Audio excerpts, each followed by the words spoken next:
Welcome to the Giants Hangout, our weekly roundtable discussion as we recap the last game, look ahead as well. Lance Medow, Russ Salzberg, Howard Cross with you.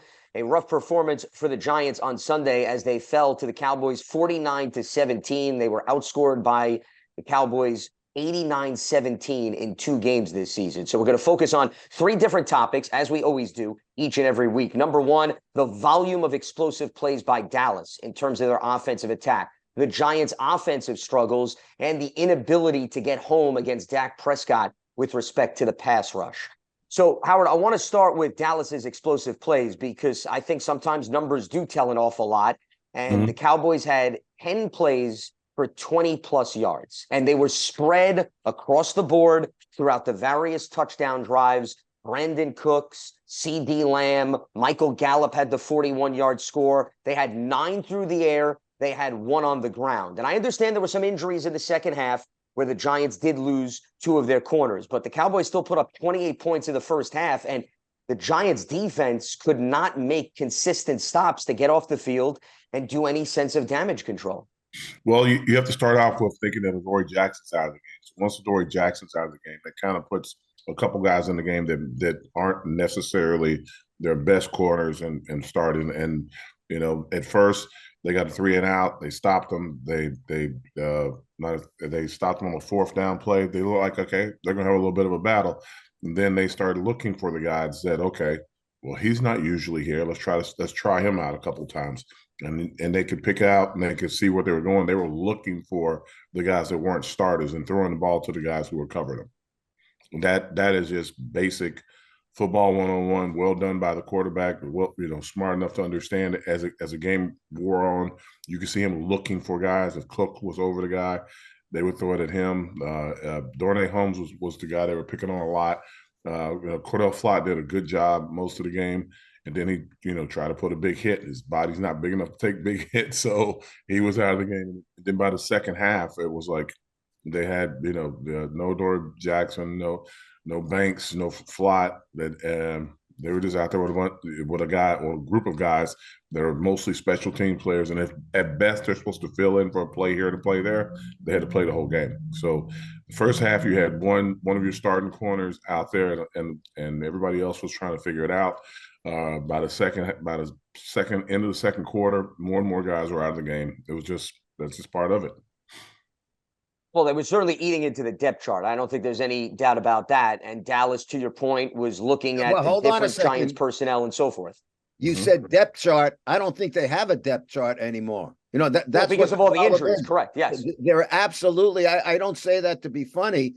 There is no depth anymore. They're down to, listen, from a 3rd string quarterback, a practice squad quarterback, to everything. They're just, listen, the Cowboys were in that game knowing we got a whole lot more talent than the opposition, and we're going to take advantage of it every which way, and that's exactly what they did. I mean, they did. And that's why. Go ahead. Yeah. I thought Dallas did a good job of understanding who was on the field, so they could see it, and they were like, okay. Because when the first couple stops, I'm like, so wow. So I don't understand why Dallas is doing this. Like, they should be trying to go after a couple guys here and there, and they started running trips a lot. Sending guys deep and then sending one guy across the middle. Everybody was in a trail position at that point. If you blitz, they started to roll away from the blitz if they saw it coming, just so they could have the passes to the guy on the open side. They took the quarterback out of danger. There wasn't going to be a big rush. You had one guy in Trayvon Thibodeau. He'd be in early. He played the first 2 downs, and then they would bring Ojulari in for the 3rd down, if there was a 3rd down. So, without there being, a pass rusher, 2 pass rushers in the game at all times, it got a little, it was just hard for them to get to the guy. And that's been a problem in both matchups against the Cowboys this season. They did not sack Dak Prescott in week 1. They did not sack him yesterday. And they also only had 7 quarterback hits on Dak Prescott. And Howard, I understand that the shuffling of personnel impacts that, and they did not have Kayvon Thibodeau for the second half due to the concussion evaluation. But if you allow Dak to have as much time as he did, really, at the end of the day, to me, it doesn't matter who's playing on the back end in the secondary. He's going to pick that group apart because they have so much speed that they put on the field simultaneously. And that's what really Dallas, I think, capitalized on. Brandon Cooks, you saw yesterday why the Cowboys made that offseason acquisition, because he had been relatively quiet this season, but he was having favorable one-on-one matchups, which is a big part of the Giants' defense, and Dak was finding him left and right on every single angle of the field. Guys, 640 yards of offense, 640 yards. I mean, what else can you say? I mean, those are high school Pop Warner numbers. It's to me. Listen, I understand. Just before we came on the air, we were talking, and Howard made a good point to us, saying, you got to be realistic about your expectations. Like, I'm not saying that I thought the Giants were going to be 8-2 going into the season at this juncture of the season. Nor did I, though, think that they would be 2-8. Looking as bad as they are looking. I mean, it's just now. Yes, we say it. I've been a big proponent of saying injuries. But after a while, okay, there's injuries. This is the NFL. You got to live with it. You got to do something about it. We always talk about complementary football. We always talk about complementary football. And I thought a classic example yesterday, after the Flott interception, and you're at first down at the 12-yard line, that's a chance. I didn't think the Giants were going to win that game. That's a chance at 7-0. If they can punch it in, you get a little juice. Then you give your defense a chance to get a little juice and get fired up. And then people are criticizing. I'm hearing some talk about, well, why would you go on 4th and 2? Why would you not kick a field goal? What was a field goal going to do? Nobody, the Giants knew, Dable knew, the whole place knew a field goal wasn't going to do anything. But maybe if we can punch in, get a touchdown here, maybe it'll give everybody a little juice. It didn't happen, and that's all she wrote. I think when you get down there, you're hoping for, one of your bigger guys to come up and make a big play. I think that the interior of the offensive line in the beginning of the season, coach was like, and I'm not beating on Brandon and those guys, but coach was saying early in the season, before the season started, like, the tackles we seem like we have kind of under control. We need to figure out our guard situation. And the guard situation kind of popped up its head in the game. The interior of the offensive line got demolished early on in the game. You couldn't get anything going, and those inside runs and pulls were not working, because when you were pulling, there were two guys in the backfield following the puller. They couldn't get anything going. They had to run. Later in the game, they started running towards the edges. Also, I believe they weren't just running towards the edges. I think Dallas had more of a pass defense in, so it was easier for them to move the ball for Saquon to get some yards at the end of the game. Early in the game, when they had everybody up and on the line, it's like there was nothing you can do. There is no Tommy's a good scrambler. Probably he probably can run a little bit, but you can't risk running him in games, because if you do, then you're going to Matt Barkley, who just showed up a week ago, and that's just part of it. So it kind of eliminates a lot of stuff you do. You kind of almost have to run spread, but do you trust to run spread against that defense? That defense is, they put a lot of pressures on quarterbacks. They get a lot of sacks. They hit the quarterback a lot, and there's a lot of turnovers. They pick the ball off a tremendous amount. So all those things are factors when you get down there. I thought when you got down there, if it were me, I would have tried to hit the edge a little bit. I wouldn't have been pitching it back, but I would have definitely tried the edge of the defense. I think that the book is out on Dallas, and teams are going to go after their edges. They're going to go after, Micah Parsons, who is the greatest pass rusher and plays all these great positions. But when you run at him and put big guys in front of him, he has trouble beating those blocks sometimes. So that's what I would think that, going forward, teams looking at Dallas are going to try to do. They're a decent team, but they're a front running team, and if you stop them, and they showed it a little bit when the Giants stopped them the first couple of times, they were like, okay, well, we're not going to do that anymore. Let's just start throwing the ball to the guy. Well, that guy's not on the field. Let's start throwing at that guy a little bit and see what happens.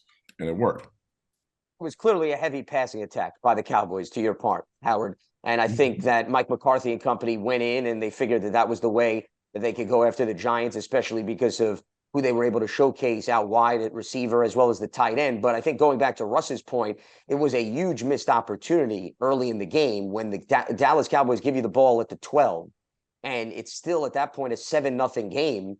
And, who knows what happens at that point. I don't think a field goal does anything. I mean, Russ, the Zero. Giants, they gave up Zero. 7 touchdowns. Seven touchdowns. A field goal is not going to do anything to counter that. The 7 touchdowns weren't till later in the game, though, guys. Like when you were there, like in my mind, you got to figure out, okay, we score a field goal here. And I think that they thought like we have to score as many touchdowns as possible. We don't know what's going to happen. But the reality of it is that when I look at the team as it stands today, knowing of all the injuries and what's going on, I'm just trying to let them get better, a little bit better every time they go out. I'm not looking to beat teams like Dallas and stuff, teams that have Super Bowl aspirations. I'm like, okay, can we improve against them? And basically they did. They scored 17 points at the end of the day, even though I think. But trying to improve the team as you go and having the team understand, hey, look, we're in a tough spot. A lot of guys are down. We got to try to show improvement every week. The big thing on defense is no pass rush. They're able to double Dexter Lawrence on every play now. So now he still made a tremendous amount of plays, which was amazing. Not as many in the pass game, but running the ball down from sideline to sideline as a D tackle was amazing. Watching him do that during the game, but he's not going to be able to get up the field and do a pass rush if you can have two, sometimes 3 guys blocking him because no one else is able to get pressure from the middle. And there was only one point in that game. I brought up the quarterback hits, the hit that Dex had on Dak Prescott, if you recall, when Dak completed the pass to Brandon Cooks and Dexter got a good hit on him. Outside of that, there really wasn't another moment in the game.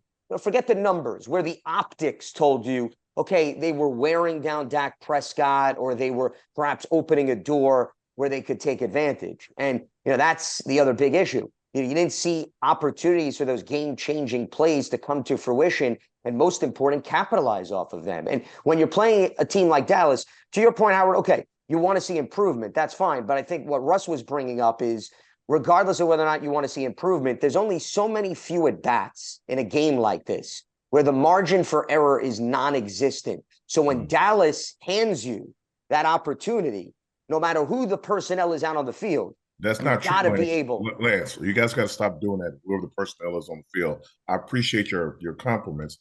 I'm looking at a guy. DeVito is a nice kid. He's a great kid. If he had confidence, he has time to throw the ball sometimes. He has time. I don't know if he can't see. I don't know what it is. Sometimes he pulls it down. He tries to run. I was worried he was going to get hurt if he did that a lot in the game. Later in the game, they tried to design a couple of those plays for him. When you're down that close to the goal line, you need a kid. You need somebody out there like, okay, I trust this guy. I know this guy's going to make a play for me. There's things that I watch on the team that I don't understand. Like when they're scrambling, every team in the league seems to have a scramble rule where guys come back to the ball, move around, and they do, deep guys come up, short guys go deep, guys on the far side come over, the guys on the close side go away. Everybody's scrambling and everybody knows where to go. When the Giants scramble, it looks like they're just running their routes to completion.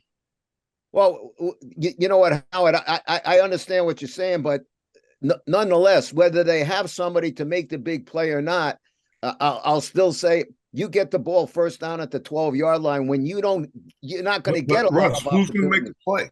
You guys will keep saying that. I get that. Who's going to make the play? But Howard, what are you going to? I'm asking you guys. When I saw them at the 12-yard line, I'm like, okay, at least they're going to get a field goal if they get a chance. And it's like maybe. I'm like maybe they once if they run it off the edge. When I saw the interior line fail twice, I'm like, okay, let's see what happens. You got to have somebody out there that you can trust. Waller's not there for you to quote unquote throw the ball to the end zone. Hodges. Maybe, but you got to have somebody who's going to be able to break open. You got Stephon Gilmore standing out on top of whoever's supposed to be the dominant receiver. He's standing over that guy. So then you got other guys on the inside. You got to have a way to do it. And if the quarterback is not secure with the idea if he takes more than 2 steps back, he could get hit. I saw 17 points scored by a group of guys with a quarterback that was doing his best out there. With their big target at tight end is out with a hamstring injury. His other big threat, the Hyatt that I keep hearing, throw the ball deep to Hyatt, was out of the game, and they finally Cager scored a touchdown. Somebody else scored a touchdown. They kicked the field goal. That was points scored. The team hasn't been scoring any points at all. I say again and again, whoever watched the preseason, watch how poorly they played in the preseason. That's what they look like during the season. And now they're trying to get all their starters back. And every time they get a group of them back, another group of them go down. I'm watching a team that's injured, fighting to try to make plays. You have to, in my mind, and again, I'm not a fan. I'm a person who's trying to think of how to quote unquote help my team get some kind of confidence. I want the team to try to show growth somewhere, some way. Defensively, Dexter is doing all he can. He's the big wheel. Trayvon, he can get there, but he's got to be able to get there all the time. What I'm watching from Trayvon Thibodeau, he's standing directly in front of the guy that's blocking him. Now, I understand, everybody's in their systems or whatever, but he's standing directly in front of him. He is not beating anybody when he's standing directly in front of him. They need to put him in a wide 9, let him rush, go at him, and figure out what's going to happen on the edge. And when you do that, you open up a hole for the guys to run through. But they're trying to squeeze the defense down to keep guys in front of them. Put him in a wide 9, let him rush. Make him an outside rusher, like a true outside rusher. Just let him go. That's the only way I can see for him to quote unquote get more consistent pass rush or get more consistent pressure on the quarterback. Once you do that, that opens up the opportunity for Dexter to get a little more space because now you can't squeeze Dexter. The problem is when you do that, you create gaps in the defense. And you saw a lot of missed tackles yesterday. A lot. Sure. That's the question. If you can do things to create opportunities, more opportunities, the way you guys are saying, hey, I want to create more opportunities. But to give something, you got to give up something. Well, I understand the excitement and hey, they got to go for it and everything. You got to give up something to get something. There's always some positives. I do football from a reality standpoint. I don't do fandom. I watch it. I'm like, okay, how do we do this? Well, we got to give up that. They gave up 7 tackles, 8 tackles right in the hole, 9 tackles right in the hole, like backfield, guys in the backfield going after guys, missing them totally. You guys were like, hey, look, they gave up 600 yards. Yeah, if you miss a tackle, you're going to give up yards. Well, they've been giving up a lot of tackles all season long, though, Howard. That's been a problem. Yeah, but they had 2 games prior. I mean, before the Raiders game, they were like, "Oh my God, the defense is coming alive." Yeah, that's exactly right. It was coming alive, and then they trade away their All-Pro defensive tackle / defensive end, and you leave one guy in the middle, and you put all the guys in that quote unquote are spell guys. That's supposed to give those guys a break. Your guy that played 70% of the plays is no longer there. You guys are like, okay, well, they should just still do it. I'm like, okay, I'm with you. I'm not saying they should still do it as well as they had in the past, and which wasn't doing that very well. It's not that NFL. It's not. You keep saying it's the NFL. Not every player. Like, here's a great example. I have an expression I say with kids all the time. When I watch a field or go to whatever sport it is, basketball, football, whatever. I say, athletes don't fall. They're like, what? So athletes don't fall. They might get knocked down, but they don't fall. I said that once at an NFL practice. You know what I heard back? Everybody on the field isn't an athlete. And I was like, amazed that someone would say that about professional players. As I look out at the field and watch some of the games that we're quote unquote calling, trying to be as helpful and hopeful for the guys as possible. Everybody out there isn't an athlete. Everybody out there isn't a Pro Bowler. Everybody out there isn't a starter. Some guys were, quote unquote, like Pew would say, they were on the couch. And they called them up. Hey, we need you. We were excited when they, quote unquote, added depth to the defensive line. We were excited. But we didn't expect them to be playing every down. And that's what they look like when you play every down. Well, but in fairness, Howard, last season, the Giants did bring in some of those players off the couch, and the coaching staff took a lot out of them, and they were extremely productive. So, I mean, playing teams, Lance, they weren't even in conversation. You're playing more teams that are quote unquote outside of the Raiders. All the teams you're playing now have aspirations of trying to get to the Super Bowl. Washington will not have that when we play them this coming week, but Dallas is going to have it. Philly's going to have it. Everybody else that basically on the schedule is going to have it. You don't have a patsy along the way. You don't have a let's get better team along the way. You have to try to make sure that your guys, while you're coaching them, and you know the state of fragile state of the defense, the fragile state of the offense. You got to find ways to get better. Well, You've already heard Xavier McKinney say something out loud. You've seen other players like argue and stuff. That's what happens. Guys start pointing fingers and doing everything, and it's hard to get guys to do their job when it seems like it's hopeless when you're playing. Well, but Howard, see, I think you're missing the point. I'm not arguing that the expectation should have been they should have put 35 points on the board. No, I don't think anyone is surprised. Yeah, you're arguing that they should be able to do something competent. When I'm watching guys, I'm like, that's a lot of it's not competent. No, but I'm saying is, if they're not competent, then what are you saying, that they shouldn't be on the team, that they shouldn't be in the NFL? That's a lot of guys that are playing that I'm watching that won't be on the Giants next year. That I agree with, yeah. And they won't be in the league next year. But they're here. But they're here now. You have to go. You don't have to make them any better. But you have to compete. And I'm not seeing they're competing. They're competing at the highest level they possibly can. The guys that are playing. Well, I'll disagree with that. Well, but Howard, it's almost as if there was no point of them playing that game yesterday. The way you're talking, I mean, they shouldn't have even gotten out of the field. No, that has nothing to do with what I'm saying. I'm saying they're competing at the highest level that they are. I can tear them down the entire game. I can go through every play with you and tell you what I saw wrong. I can tell you every tackle that's missed. I can tell you every block that's missed. I can tell you when guys are running routes and they're not competing for the ball. I can tell you when the quarterback looks good making a throw, when the quarterback looks bad making a throw. But I know what I'm looking at. When the talent is that far skewed, you can fight all you want. It's like putting a middleweight in with a heavyweight and watching a fight, or a lightweight in with a heavyweight and watching a fight. Lightweight throws a lot of punches and he's moving around. Heavyweight hits him one time, he goes down. Well, I don't listen. I don't think I'm not going to say they're not trying. That would be totally unfair and disrespectful, and I don't believe that. But we always hear, Howard. We always hear next man up. We always hear next man up. We hear it constantly from the coaches. We hear it constantly from the players. It's just, when you're looking at a situation. I mean, listen. Forget me or you or the fans being frustrated. All you got to do is look at the coaches and the players and see the frustration. Some of that griping on the sidelines. I think people are making more about that now guys are in disarray. I was glad to see guys annoyed and maybe getting in each other's faces, simply because I don't want them to be happy. When you're getting beat up like that, I want you miserable. I don't want you happy. I want you going at each other. Yeah, and I will continue to say over and over again, I'm watching what I watched in the preseason. I watched our backups play against other backups and get smoked. Not get beat, got smoked.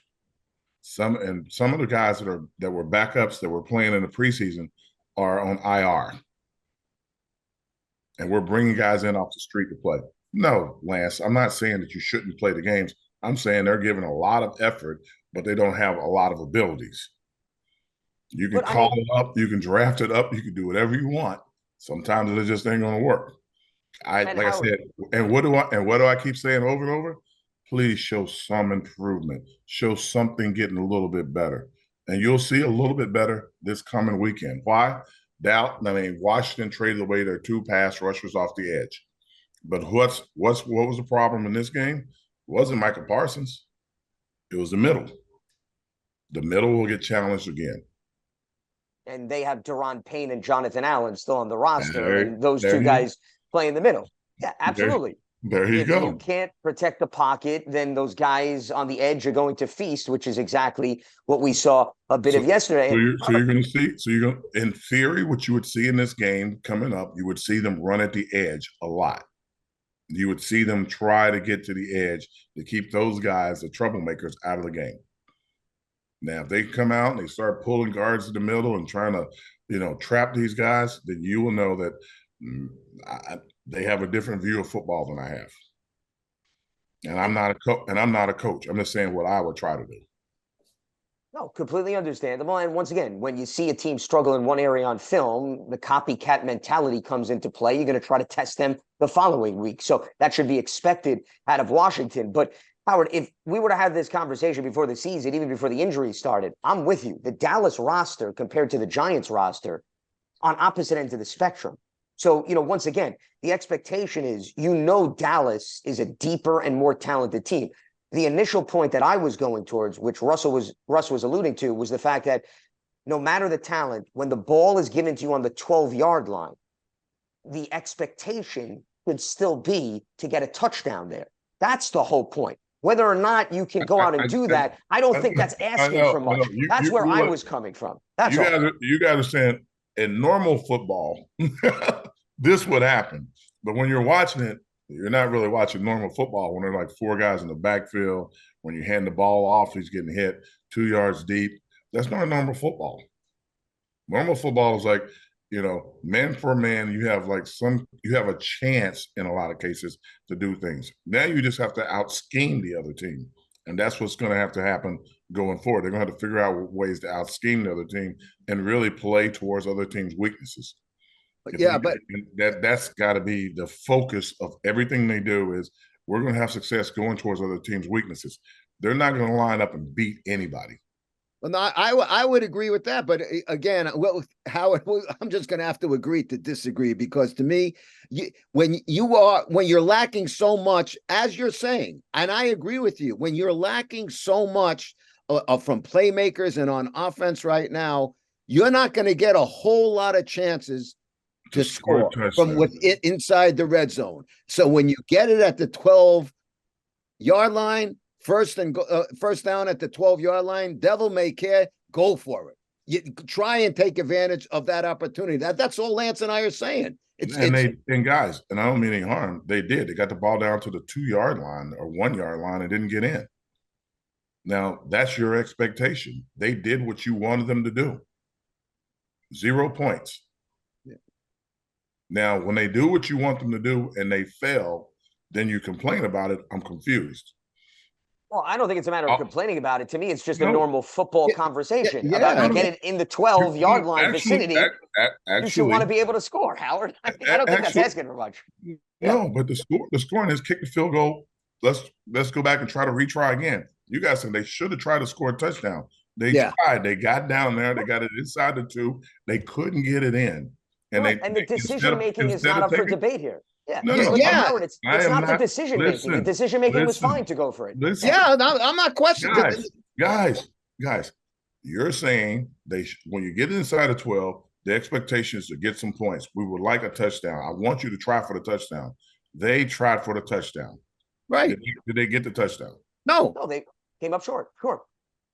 That's the conversation you're having. You're talking in circles about something that you're saying that the expectation is for you to get a touchdown. No, but Howard, that's not the expectation. The expectation is try as best as you can because you're up against it. This whole conversation came about because you were saying go get points with the field goal, and to me, the field goal would have been a waste of time. I don't think anybody was going to feel good about a field goal. I'm not saying that there's a waste of time. I'm saying take as many points as you possibly can. That's how I view it at this point in the season. Because we didn't score touchdowns, and I'm saying we because I feel like I'm a Giant for life. We didn't score touchdowns when they had a full complement of players.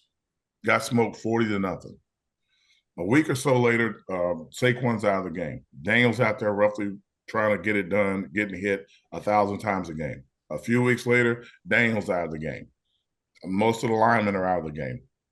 They actually pull off one victory against Arizona, and Tyrod pulls off another victory somewhere down the road. And they had a couple close games they could have won in the past, but they weren't winning those games by scoring 21 points.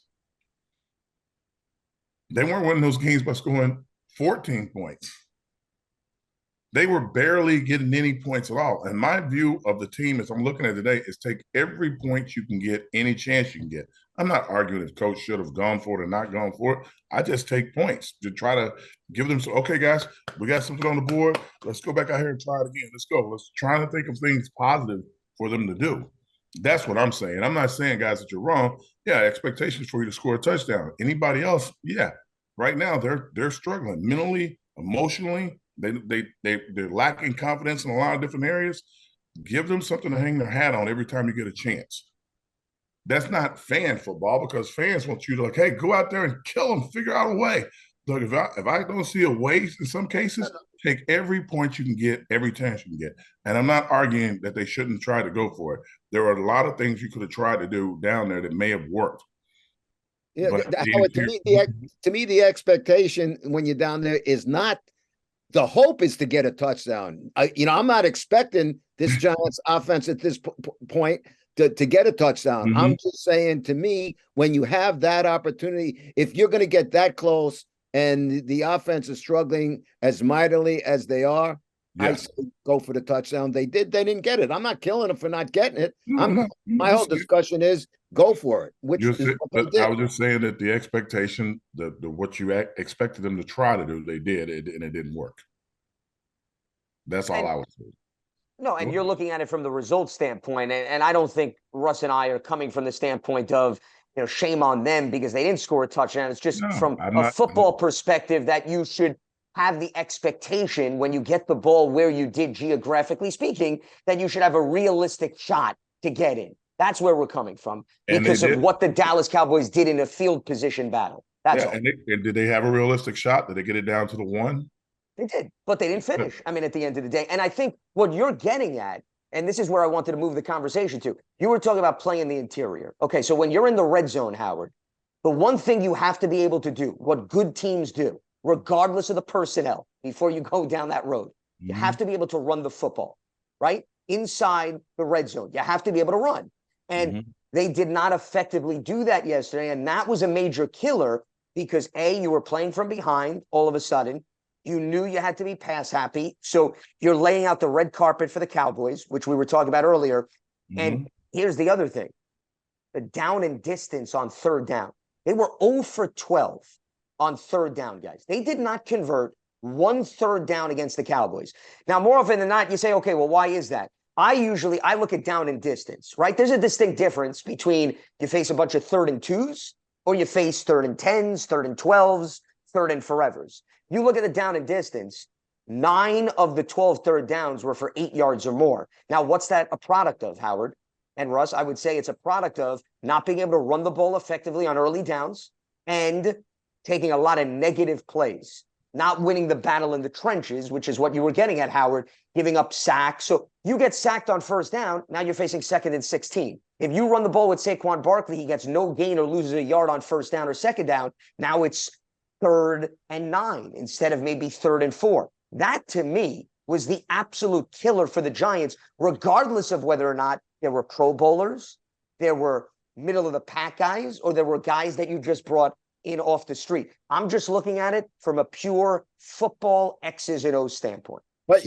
I'll say this, though, since you bring that up, trying to get, positive, good yardage, manageable yards on your first and second down. Greg Olsen brought something up during the broadcast, and you didn't hear this, Howard. Look where Tommy DeVito started. He started his first series of downs. What he started on the 1 yard line, and then the next series, like on the 6 or the 5, whatever it was. So Olsen goes, I would prefer to see them throwing the ball, Tommy throwing the ball more, on his first and second down, so you get in manageable situations on third down. You want a guy who's a practice squad quarterback. He's starting his game on his own 1 yard line, and you think he's Johnny Unitas and want him to start throwing a ball from the 1? I thought that was ridiculous. Well, the reality of it was when they made the stop at the 4th, right at the goal line, I thought to myself, I'm like, that's a great stop for the defense. But yes. It's going to have a hard time even getting started. So they got through that point. The next time they had the ball, they were inside the 5 off a punt or something. They're inside the 5 yard line. They're basically going through the same thing again. So when you're saying, Lance, that they're going to start 3rd and whatever, they're going to start 3rd and whatever, because Dallas is going to lay back and say, like, okay, they have to run the ball. Let's pressure the run. Let's bring everything towards the run. Focus on the running back. Stay on top of them, because they're not going to throw it out of their own end zone. And they did that. So then by the time those two series were over, they were down 7, almost 14 points. And everybody goes, "Oh, if they score right here, the game's over." I'm like, the game's not over. You still got to play the game, the entire game. And that's when I'm saying that's when you start trying to think of things to do to try to show some improvements to give the guys some kind of confidence along the way. And it's hard to do when you're playing, you're kind of playing uphill with guys that, not necessarily supposed to be in those positions. It's just hard. DeVito's doing the best he can. 3rd and 8. They're going to have 3rd and 8 every time. When they had 3rd and 8, Stephon Gilmore, who's the lockdown cornerback in the NFL, he's the best guy you've ever seen, dropped off to the 8-yard depth. And so you're not going to try to throw it over my head. You're going to throw it in front of me and hope to get a play. They throw it in front of him. He'd come up and make the tackle. That's just it. They don't have enough time to throw it. I can just wait for them. They're going to throw a 3-yard pass. I'll make the tackle at 6 yards. They're off the field. They got a punt. That's why you can see it.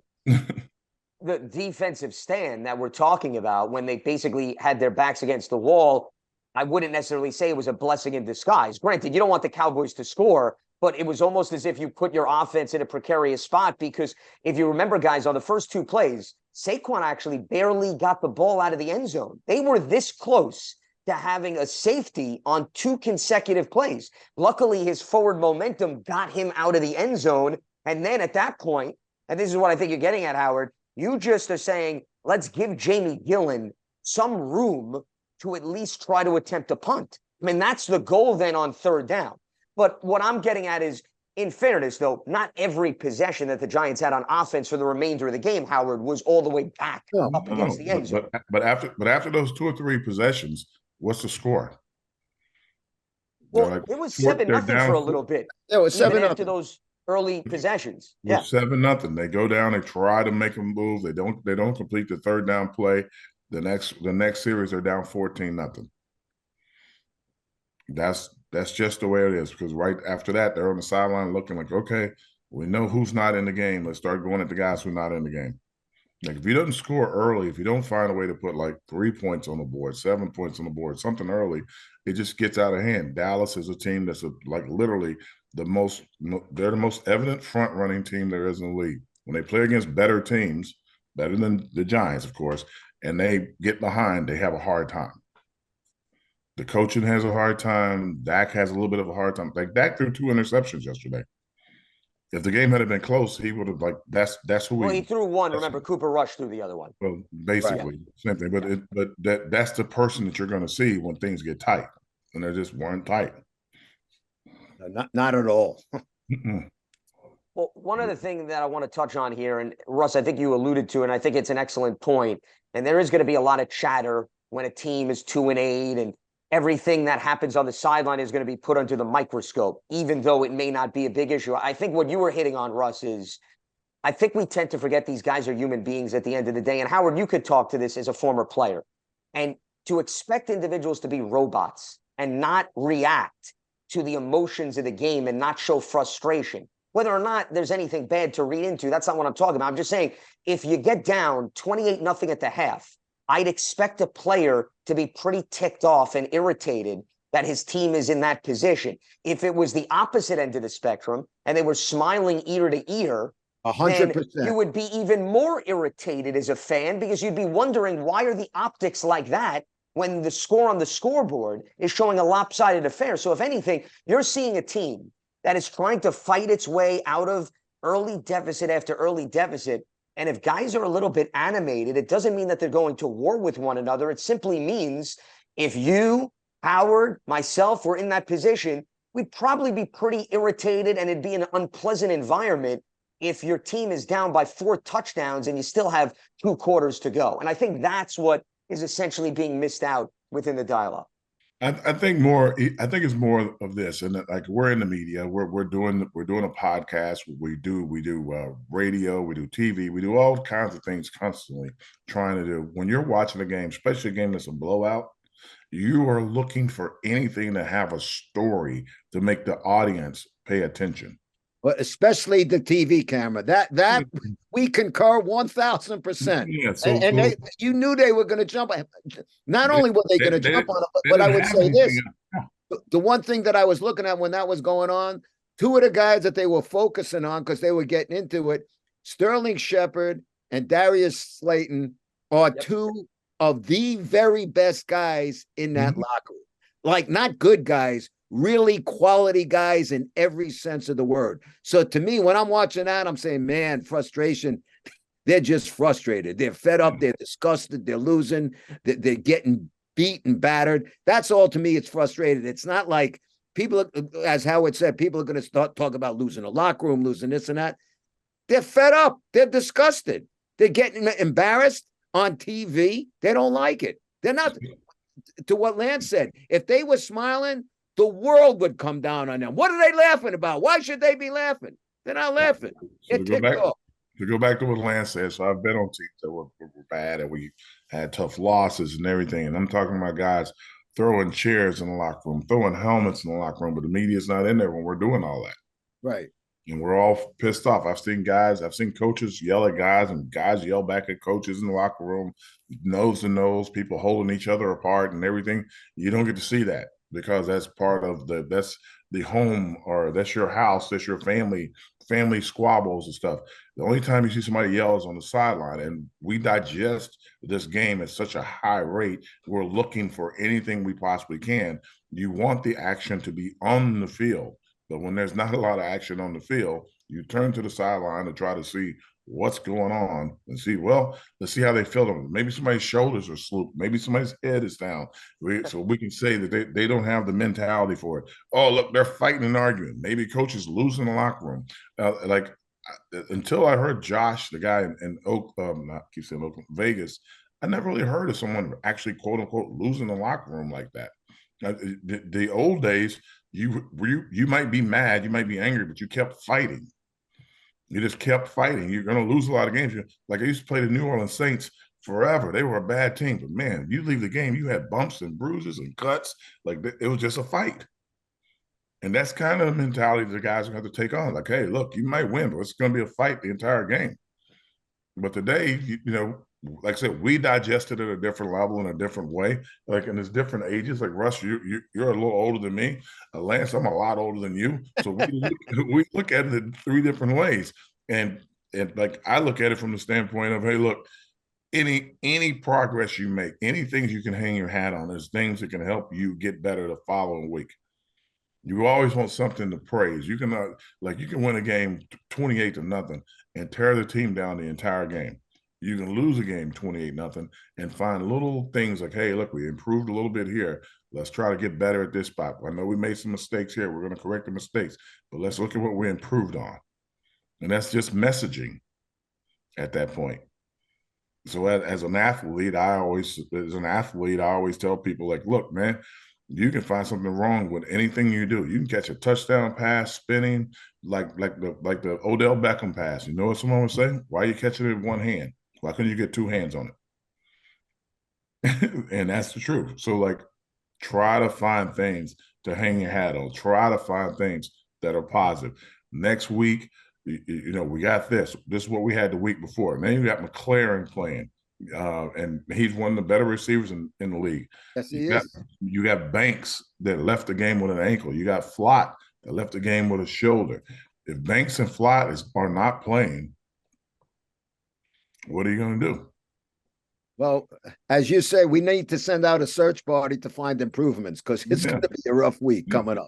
Yeah, and Thibodeau, if Thibodeau is concussed and it's concussed for the entire week, that means there's one last pass rusher on the field. So, I mean, I don't have like unrealistic expectations, but I would hope to see some improvement. I think they can possibly run the ball and move the ball against Washington. I don't know how they're going to pass the ball because they're going to have to do a lot of different things to try to figure out how to get the ball. But if everybody plays like Dallas plays and backs off a little bit and forces them to release the ball short, there are people going to come up and make 3-yard catches, 4-yard catches. Yeah, like we have a book on other teams. Teams are starting to get a book on how we're playing right now because it's what we have to offer. Sure. And the Giants also don't want to put Tommy DeVito in a position where he's throwing the ball 35 to 40 times because that's not going to put your team in a successful spot as well. So That's why the early down and distances and those possessions are going to tell an awful lot in the upcoming matchup against the Washington Commanders. Is going to wrap up? Well, yeah, go ahead, Howard. Yep. And think, Lance, like outside of the Arizona game, that might be the most points we scored in the game, correct? Yeah, well, you were talking about the point total. The only game that they got over 20 this season was the Arizona game. And that came, remember, in the final 2 quarters. Every other game, Howard, was less than 20 points. So this game fit within the trend from that standpoint. It wasn't really anything new. And if you keep staying around the 17 to 20 point barometer, you're putting your defense in a very tough position, and you're probably not going to win a lot of football games. And it really doesn't matter what roster you put out there. And I think that's a good way to leave the conversation, as that is going to wrap things up for us here on the latest edition of the Giants Hangout. Lance Medow, Russ Salzberg, Howard Cross with you each and every week as we recap the latest game. Also look ahead to the upcoming contest. You can stay locked to Giants.com, the mobile app, and your favorite podcast platform to tune in to the Giants Hangout. We'll speak to you next week. Have a good one.